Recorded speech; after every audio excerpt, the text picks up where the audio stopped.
Hello, audience. Welcome back to Woodsboro. Before the film, let's play a quick game. Don't worry, it'll be easy, especially if you're a fan of scary movies. What is the #1 rule of any Scream film? Shout it out, come on, I'm waiting. Wrong! It's never reveal the ending once you've seen the film. We take spoilers seriously. Dead seriously. Enjoy the show. Scream! The film opens in Woodsboro. Tara Carpenter is home alone when her phone rings, with a voice claiming to be someone named Charlie calling for Tara's mother. He keeps her on the line for a moment while she is texting her friend Amber Freeman. The voice starts asking Tara horror movie questions. She says she prefers newer elevated horror films like The Babadook, Hereditary, and The Witch, but the voice asks her about the stab movies, particularly the original film. The voice becomes threatening and reveals that they cloned Amber's phone and are sitting outside her bedroom right now, and they tell Tara that they will kill Amber if she doesn't answer the questions correctly. Tara gets the last question wrong, and the killer known as Ghostface begins trying to break into her house. She opens the door and he slashes her stomach. Tara tries calling the police while Ghostface keeps trying to get in and taunt her over the phone. The killer makes his way inside and stabs Tara through the hand and twice in the side while also breaking her foot. The police arrive soon, so Ghostface flees and leaves Tara alive but seriously injured. In Modesto, Tara's older sister Sam, Melissa Barrera, is working with her boyfriend Richie Kirsch, Jack Quaid, when she receives a phone call from Tara's friend Wes Hicks, Dylan Minette, to inform her that Tara has been attacked. Sam and Richie drive back to Woodsboro while discussing the stab movies and what connection they have to the attack. At Woodsboro High, Tara's friends, Amber, Wes, Liv McKenzie, Sonia Amar, and siblings Chad, Mason Gooding, and Mindy Meeks Martin, Jasmine Savoy Brown, are gathered as they talk about Tara's attack and Sam returning home. Nearby, a creepy guy named Vince Schneider, Kyle Gallner, that Liv used to hook up with stands by trying to get her back, even though she is now with Chad.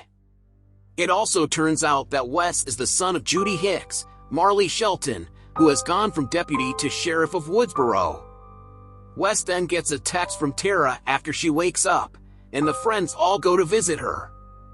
Sam and Richie arrive at the hospital where they meet Tara's friends in her room. Tara is happy to see Sam, since it has been 5 years since she fled from Woodsboro. Tara asks everyone but Sam to leave the room, though Richie stays outside for Sam's sake. The friends gather at a pool hall where they talk about Sam and how she ditched the family after her and Tara's father walked out on the family. Vince is there trying to make moves on Liv again, and when Chad goes to confront him, Vince pulls out a knife until the bartender orders him to get out. After taking a piss, Vince finds his car being turned on with the headlights on, but finds nobody in the car.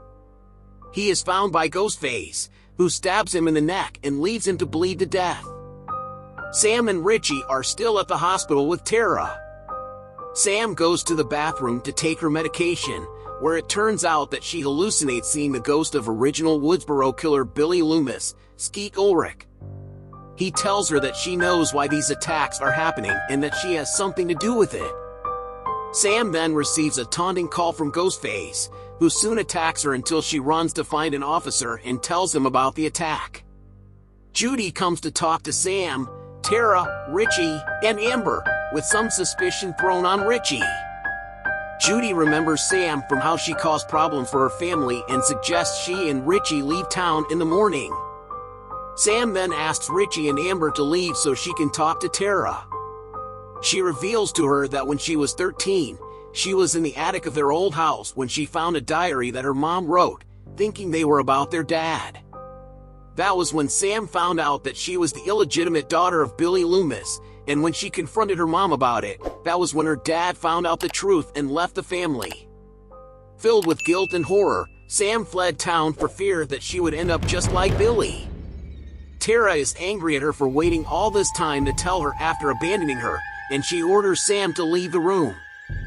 Sam tells Richie that they should go back to Modesto, but he vows to stay with her until they are sure Tara is safe.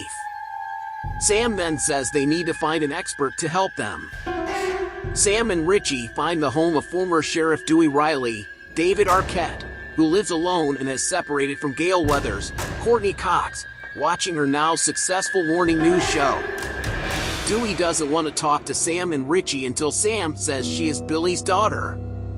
Dewey suggests that if the killer was inspired by the first Stab movie, then there are certain rules that they need to follow to survive, like don't trust the love interest. Dewey still refuses to help them and makes them leave. He then calls Sidney Prescott, Neve Campbell, who is now married with kids.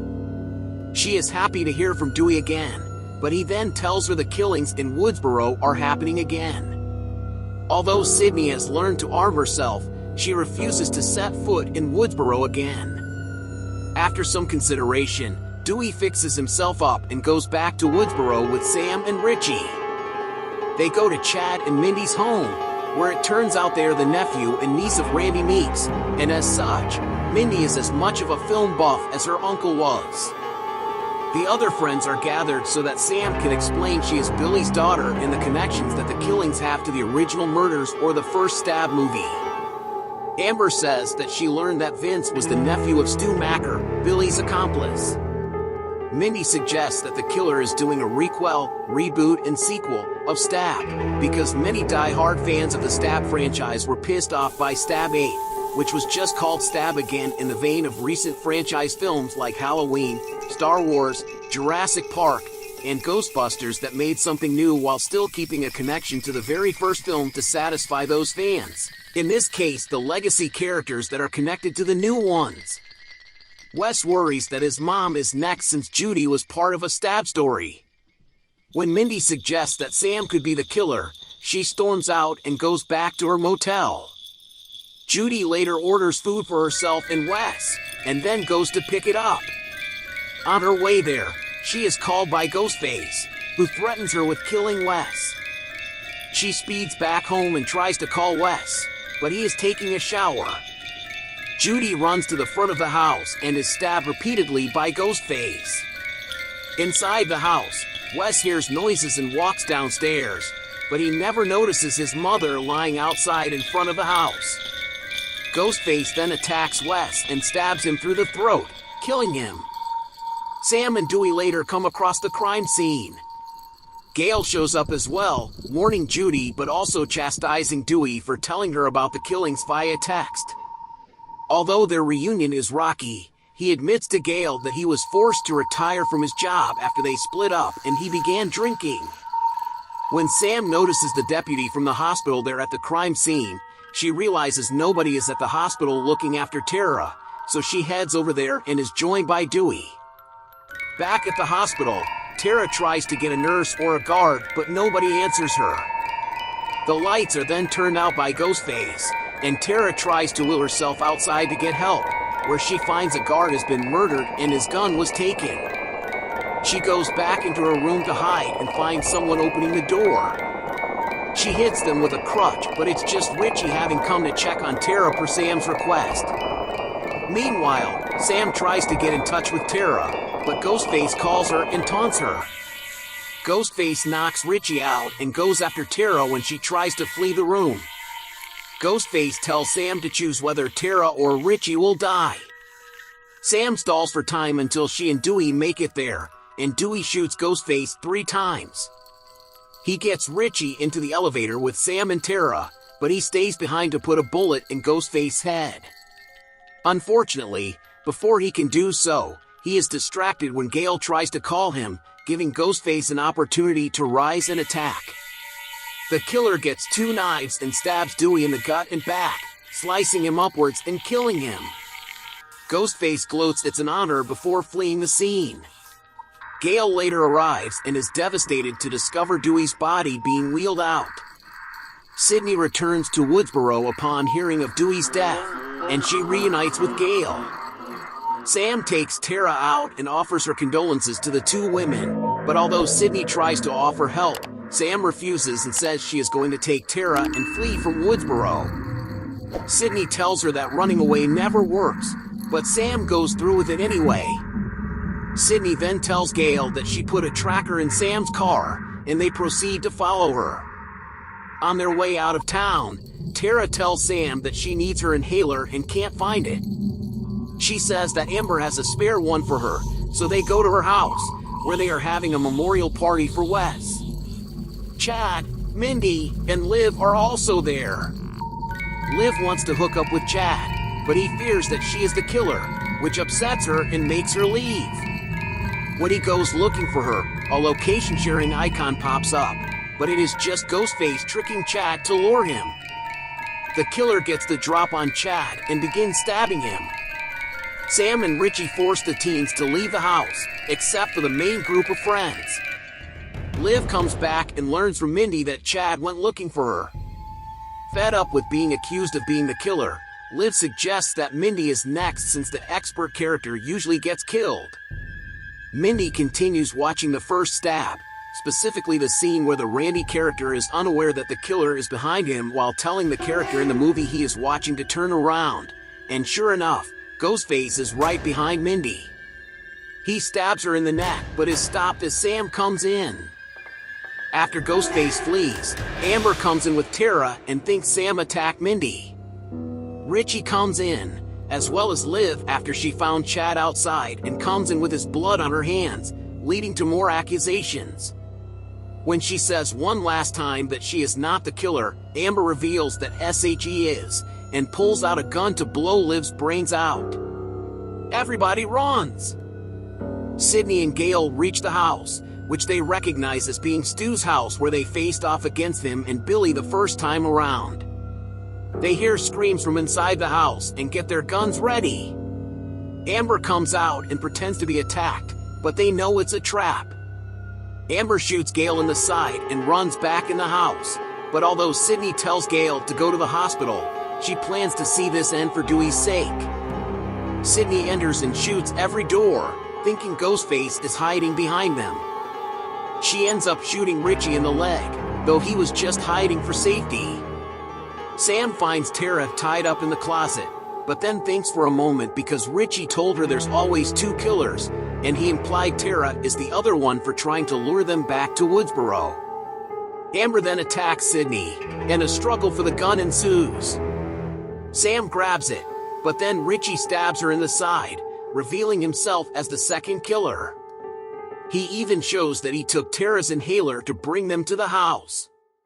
Richie and Amber take Sydney, Gail, and Sam into the kitchen as they prepare to kill them, but not before explaining their motive. They were so dissatisfied with the last Stab movie having taken creative liberties that had little to do with the original, like Ghostface having a flamethrower, that they have decided to make their own requel by bringing back a legacy character, Sam being the daughter of the original killer, along with the original protagonists, Sydney, Dewey, and Gail, to make an ideal Stab sequel, while also defending themselves against the toxic fan label that people like them have gotten over the years, seeing themselves as just passionate about the franchises they love.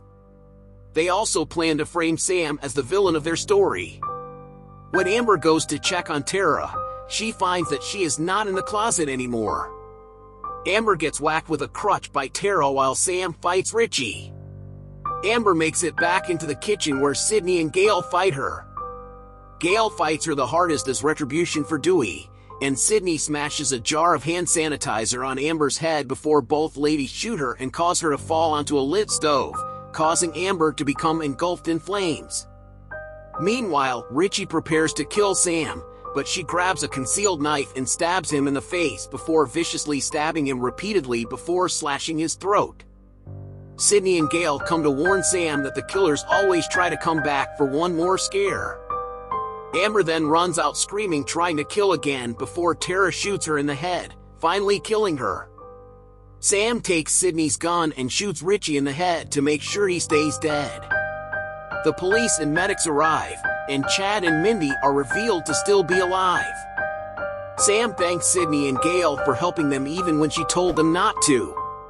Gail decides that her next book will be about what a hero Dewey was, and that the killers can stay dead without anybody knowing who they were. Sam then goes to the hospital with Tara while news reporters cover the crime scene.